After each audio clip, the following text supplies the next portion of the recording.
Saudara-saudara, kita berdoa untuk pembacaan dan pemberitaan firman Tuhan. Mari berdoa. Ya Tuhan Yesus, perkatakanlah firman-Mu bagi kami. Suara kebenaran-Mu berbicara saat ini. Dan bahwa kami tunduk sepenuhnya melakukan kehendak firman. Di dalam nama Tuhan Yesus, firman yang menghidupkan. Amin.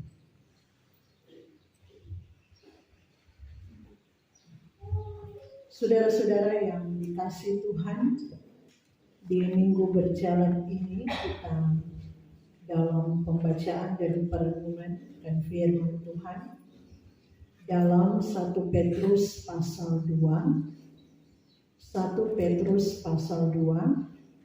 ayat 1 sampai dengan ayat 10.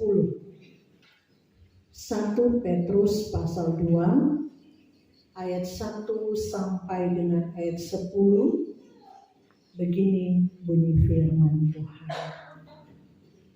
Yesus Kristus batu penjuru.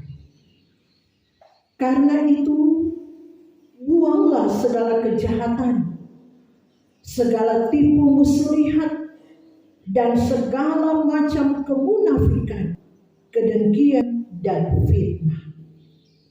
Dan jadilah sama seperti bayi yang baru lahir, yang selalu ingin akan air susu yang murni dan yang rohani, supaya olehnya kamu bertumbuh dan beroleh keselamatan, jika kamu benar-benar telah mengejar kebaikan Tuhan.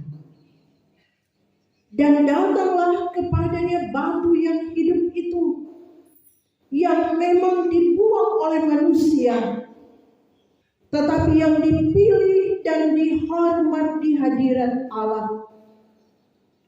Dan biarlah kamu juga dipergunakan sebagai batu hidup untuk pembangunan suatu rumah rohani, bagi suatu imamat kudus, untuk mempersembahkan persembahan rohani yang karena Yesus Kristus berkenan kepada Allah. Sebab ada tertulis dalam kitab suci, sesungguhnya Aku meletakkan di Sion sebuah batu yang terpilih, sebuah batu penjuru yang mahal, dan siapa yang percaya kepadanya tidak akan dipermalukan. Karena itu bagi kamu yang percaya, ia mahal.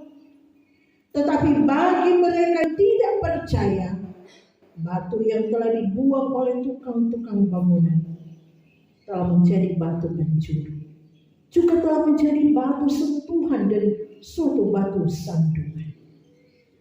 Tersandung padanya karena mereka tidak taat kepada firman Allah, dan untuk itu mereka juga telah disediakan. Tetapi kamulah bangsa yang terpilih, imaman yang rajani, bangsa yang kudus, umat kepunyaan Allah sendiri, supaya kamu memberitakan perbuatan-perbuatan yang besar dari Dia yang telah memanggil kamu keluar dari kegelapan kepada terangnya yang ajaib. Kamu yang dahulu bukan umat Allah, tetapi yang sekarang telah menjadi umatnya. Yang dahulu tidak dikasihani, tetapi yang sekarang telah beroleh belas kasihan. Demikian pembacaan Alkitab pada saat ini. Berbahagialah kita yang mendengar dan yang terus melakukan firman itu dalam kehidupan kita. Saudara-saudara yang dikasihi oleh Tuhan Yesus, kita dihentar lagi dalam bagian bacaan ini. Dan benar bahwa orang-orang yang diselamatkan adalah mereka yang serius, adalah mereka yang sungguh-sungguh ikut batu pencuri, yaitu Tuhan Yesus. Dalam Kisah pasal 4 ayat 11, di situ dikatakan bahwa Yesus adalah batu yang dibuang. Jadi batu pencuri itu adalah Tuhan Yesus.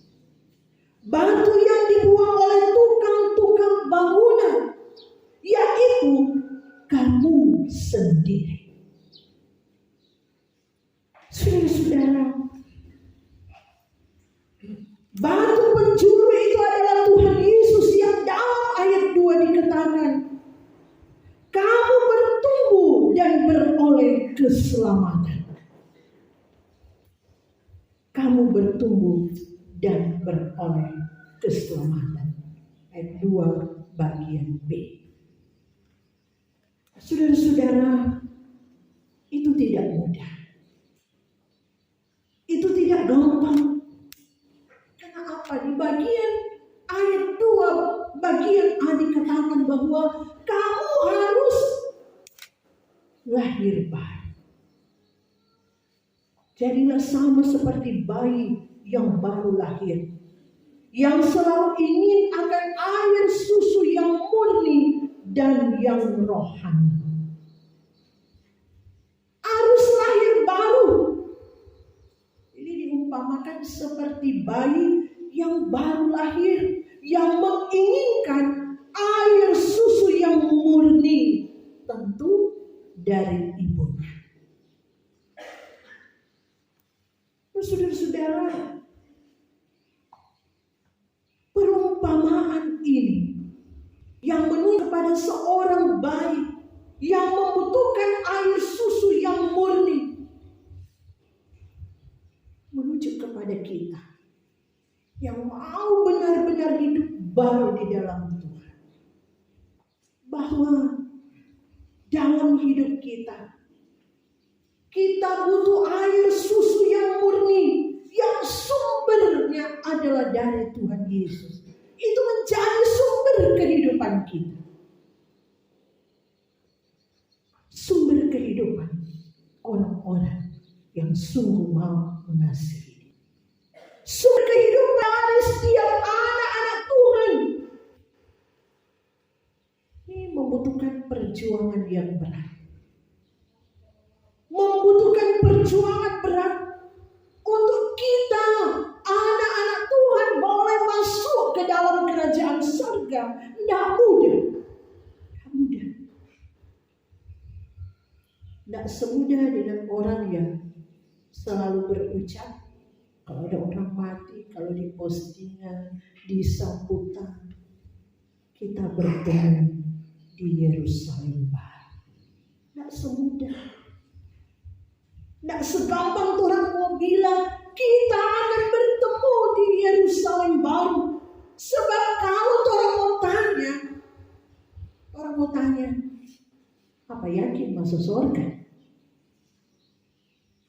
Apa orang yakin orang akan hidup di surga nanti? Kalau orang yakin, apakah benar-benar dalam hidup kita sudah berupaya hidup sesuai dengan kehendak Tuhan? Kalau mau masuk Yerusalem Baru, kalau mau tanya, ngana yakin, ngana so hidup berkenan kepada Tuhan? Paling diam. Karena orang yang tahu apa yang orang lakukan, orang tahu apa yang orang buat selama dalam hidup ini. Saudara-saudara, untuk menikmati keselamatan, pertama kita harus kejar hal-hal yang rohani. Menikmati keselamatan ini berulang-ulang disampaikan karena memang kerinduan supaya orang semua masuk Yerusalem yang baru. Yang pertama adalah kejar hal-hal yang rohani. Disebut rohani karena yang diutamakan adalah hal-hal yang tidak nampak dan punya hubungan dengan roh. Hal-hal yang tidak nampak, yang punya hubungan dengan roh. Karena kalau rohani kita bagus, maka yang pasti jasmani kita bagus. Amin. Amin. Kalau rohani bagus, jasmani juga bagus. Kalau hubungan kita dengan Tuhan bagus, maka hal-hal yang berhubungan dengan jasmani akan kentara, bagus dalam kehidupan kita. Jangan terbalik, itu sesat. Karena banyak orang yang mengutamakan hal-hal yang jasmani dulu, baru rohani. Itu salah. Alkitab tidak pernah mengajarkan agar supaya jasmani lebih dulu, baru yang rohani. Tidak pernah. Dari Kejadian sampai Wahyu, yang utama itu adalah rohani, bukan jasmani. Makanya Tuhan Yesus selalu bilang, Tuhan Yesus katakan, cari dahulu kerajaan Allah dan kebenarannya, maka yang lainnya, yang jasmaninya akan ditambahkan kepadamu. Kalau kita utamakan yang rohani, maka kita pasti diberkati oleh Tuhan. Tidak mungkin kita tidak diberkati. Masalah ekonomi pasti Tuhan cukupkan. Masalah pergumulan ringan berat pasti Tuhan akan mampukan. Tuhan akan tolong. Tuhan akan peliharakan kita. Sekalipun musim itu akan berganti. Lagu itu kan, musim akan selalu berganti. Kasih Tuhan tetap abadi, tidak pernah berubah, tidak pernah berubah. Kasih Tuhan tidak pernah berubah bagi anak-anaknya. Tuhan pasti menolong, Tuhan pasti pelihara. Sehelai di rambut tidak akan terjatuh tanpa seizin Tuhan. Tuhan menolong. Burung di udara Tuhan, apalagi orang anak-anaknya. Itu keyakinan kita. Tuhan tidak akan pernah biarkan anak-anaknya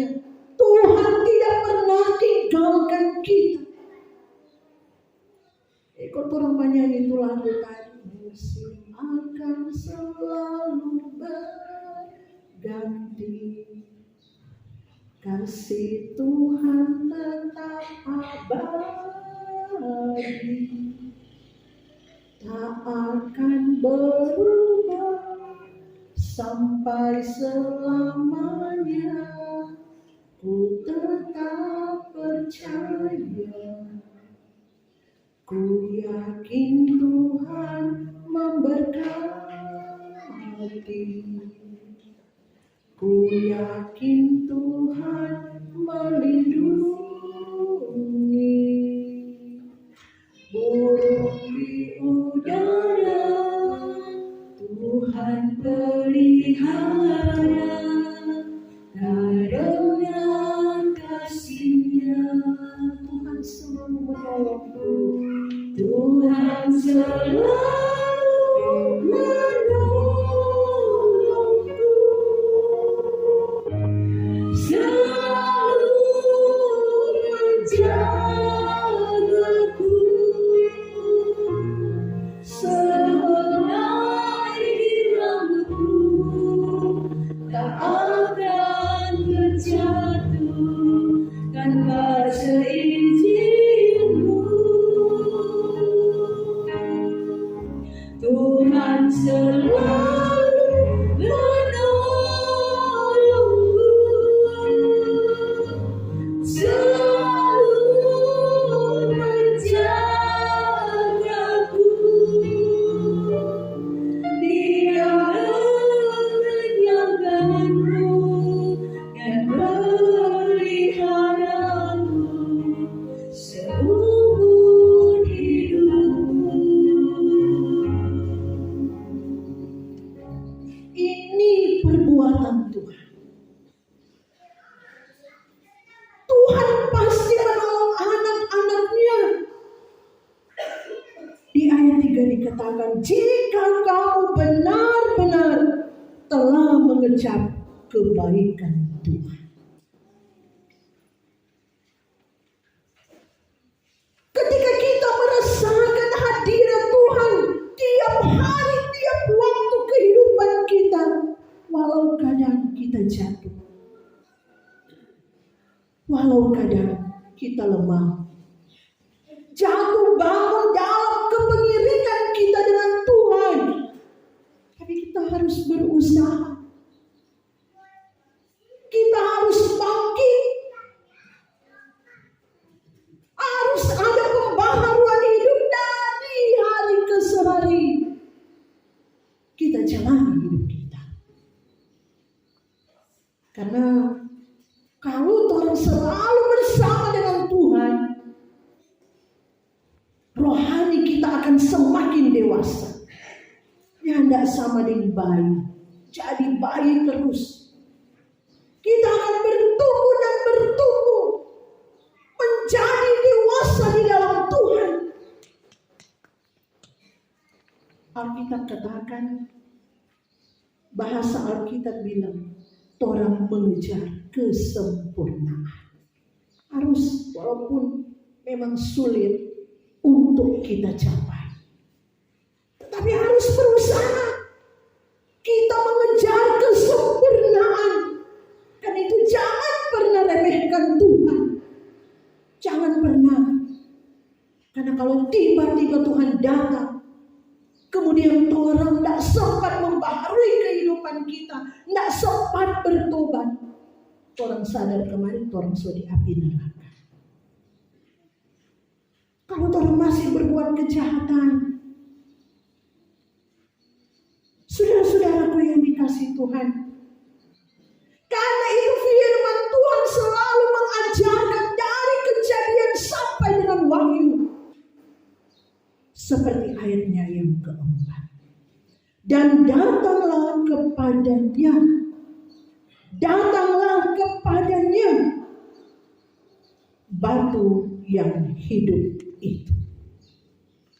Datanglah kepada Tuhan Yesus di setiap kehidupan kita, sebab hanya Dia sumber keselamatan kita. Tidak ada di tempat lain. Dan Saudara-saudara,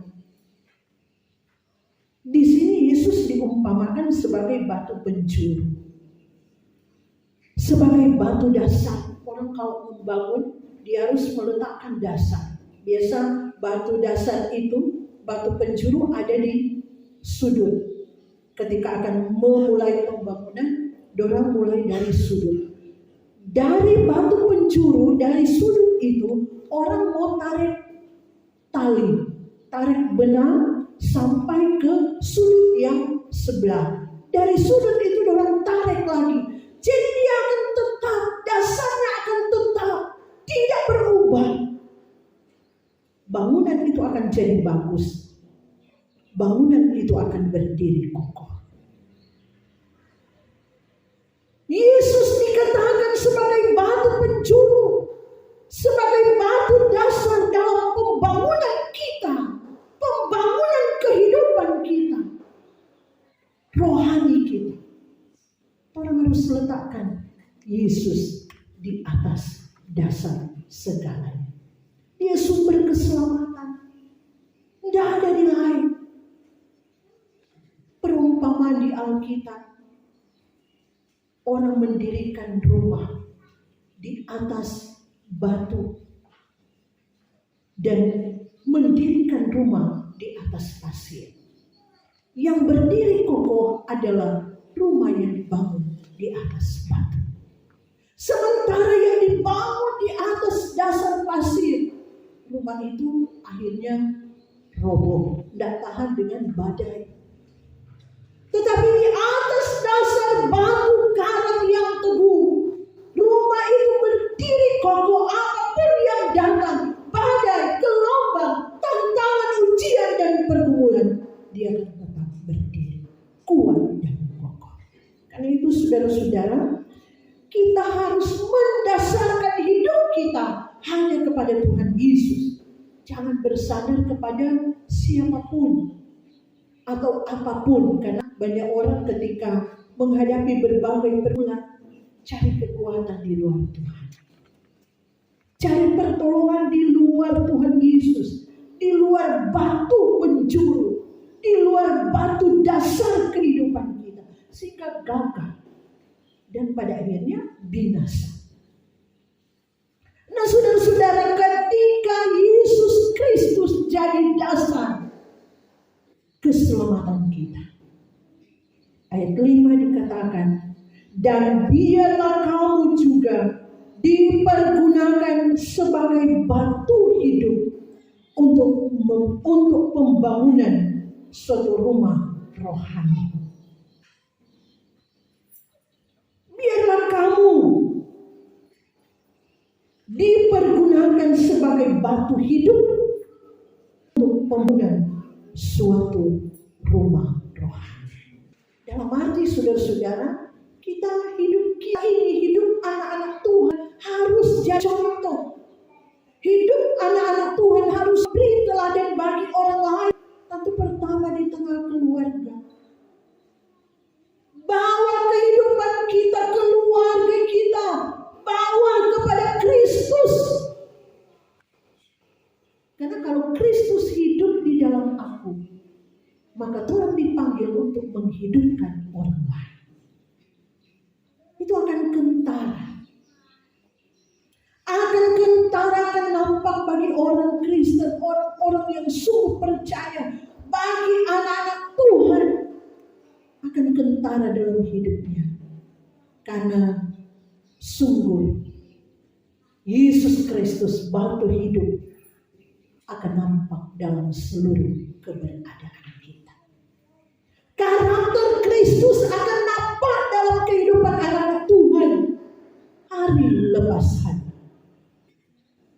Nah, saudara-saudara, kita tidak dapat pungkiri bahwa banyak orang yang mengaku saya percaya Tuhan Yesus, saya percaya Tuhan Yesus, tetapi sama seperti ayat 7 dan 8 katakan, tetapi bagi mereka yang tidak percaya, batu yang telah dibuang oleh tukang-tukang bangunan telah menjadi batu penjuru yang telah menjadi batu sentuhan dan suatu batu sandungan. Mereka tersandung padanya karena mereka tidak taat kepada firman Allah, dan untuk itu mereka juga telah disediakan. Ketidakpercayaan itu akan nampak dalam kehidupan hari lepas hari. Mengaku orang Kristen, tetapi kelakuan mereka jahat. Jangan jauh-jauh. Lihat di lingkungan kita. Lihat di sekitar kita. Bagaimana kelakuan mereka yang jahat, yang kotor. Lihat saudara-saudara. Jangan sampai itu ada dalam kehidupan kita. Jemaat Sion sedang. Jangan orang berupaya jaga kekudusan hidup. Kalau orang benar-benar suka jadi anak Tuhan. Jangan jadi hal-hal yang tidak diinginkan. Belakangan ini banyak kejadian yang muncul. Sangat miris sekali. Saya malu. Tiap ada sambutan di duka, selalu Pak Camat bilang, tiap selesai ibadah pemakaman, di acara pemakaman, sebentarnya ada terjadi keributan. Karena apa? Pelaku-pelakunya siapa? Yang mengaku orang Kristen, yang mengaku orang percaya Tuhan Yesus, bikin malu. Kita bilang kita bukan orang rembokan, tetapi malu jadengan. Kejadian-kejadian yang sangat tidak dikehendaki oleh Tuhan. Jangan jauhkan itu kalau orang benar-benar suka masuk ke Yerusalem yang baru. Kalau orang mendasari kehidupan kita pada batu penjuru, yaitu Yesus Kristus, jaga kelakuan kita. Jangan itu peristiwa duka baru-baru kita bilang teman-teman Persus, tidak ada pulang teman kita. Walaupun menanggung resiko, tapi kalau orang percaya Tuhan akan tolong, Tuhan akan bentengi, Tuhan akan bela. Apa yang perlu kita takutkan? Biar orang marah. Ini upaya kita. Jaga kelakuan kita sebagai anak Tuhan mulai dari diri sendiri, baru meluas keluarga dan lingkungan yang ada. Bahkan di ayat 1 dikatakan, karena itu buanglah kejahatan, segala tipu muslihat, segala macam kemunafikan, kedengkian dan fitnah. Buanglah dari kehidupan kita. Ini cara-cara hidup orang-orang yang mau hidup dalam dosa. Orang yang mau hidup dalam dosa itu berarti dia tidak percaya kepada Tuhan Yesus. Makanya saudara-saudara, Alkitab ajarkan kepada kita. Kalau ya katakan ya, kalau tidak katakan tidak. Ikut Tuhan Yesus, ikut sungguh-sungguh, jangan suam-suam. Dan mengaku orang percaya, tapi itu kelakuan yang tidak membuktikan orang percaya. Mengaku anak Tuhan, tapi itu kelakuan setan. Dan seperti itu, jangan sesuatu Allah bilang itu akan muntahkan. Ini tantangan berat saudara. Tantangan berat kita teristimewa Sion sedang ini. Hari jangan puasa lagi. Karena ayat sudah katakan, kamulah bangsa yang terdiri, imamat yang rani, bangsa yang kudus, umat kepunyaan Allah sendiri. Bayangkan, sukacita kita, torang jadi imamat yang raja, jadi bangsa